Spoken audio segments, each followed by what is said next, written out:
Hey, it's Richard Matthews again with Matthews Wealth Management, and it is March 2024, M2 and balance sheet. So let's just jump right in and try to keep it kind of short. This looks the same, right? This is the main part that we're looking at. So let's just zoom in, take a look.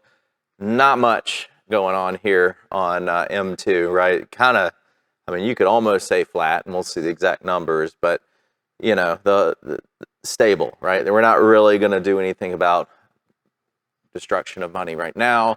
In fact, that might be the thing that's really driving the lack of deflation, disinflation. I hate disinflation. It's like disinformation or misinformation, like throwing these stupid little terms at the beginning. We're not dropping our inflation to the target arbitrary 2% because we're not destroying enough money. Because as we were doing that, the numbers were coming lower. Duh. Okay. A little monetarist, but whatever. Okay, so yeah, we dropped M2 by 3 basis points for the month of March. 21 basis points since January. Since a year ago, only 1.66. So if you recall, these were like a -3, and that's what was really putting the pressure down on the CPI and all the terrible metrics that the Fed tries to interpret. But this one's much more plain to see. And still 35% higher than pre-COVID, right? So that's what we're tracking there. Then we get a balance sheet, right? Because balance sheet is one way that we can destroy money, is to sell that stuff out into the market, which we're selling super cheap, right? If we bought it for $1,000, it may only be worth $800, right? So there's a net $200 loss when the Fed is initially buying them and then selling them, and that loss shows on their income statement, which nobody's allowed to audit. Go figure. But yeah, you can see this nice downward trajectory, almost to not even, actually a little bit, $500 billion to where we were immediately after COVID. But that's good. We got a slope at least. I'd like to see that slope really start plummeting back down, because if you look over here where I'm referencing here, this is 4 trillion, right?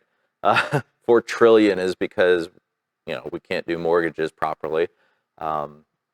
So yeah, that was the COVID thing, and then we had all the unemployment and fund subsidies along the way, and then BTFP, and yeah, we'll keep doing that, I guess. But at least it's a trajectory, right? 1.32% in 1 month, I'm happy with. I think that's actually a good trajectory there. And then on the 1 year, 13.82. Cool.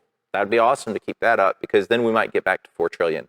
In fact, let's get back to 0. Because why is the Fed buying assets? I thought they were a lender of last resort, but no, they're a buyer of last resort because it's a central bank. Anyway, so 78 is still where they are, 78% higher than the last crisis, where they had to just buy everything up. So this was interesting. I thought the balance sheet has shrunk by almost 100 billion. That's a good month. I'm happy with that. M2 has only dropped by 6.6 billion. Which means that Congress spent 105.8 or 0.899 billion more than they had in revenue, right? Because that's the real enemy here. The Fed is the enabler. Congress is the child that doesn't know how to stop. They're the addict, basically, and they are addicted to your votes that they can buy because you don't care about this stuff. But anyway, we'll keep tracking it, and not too much to cover in this one. There's nothing really amazing.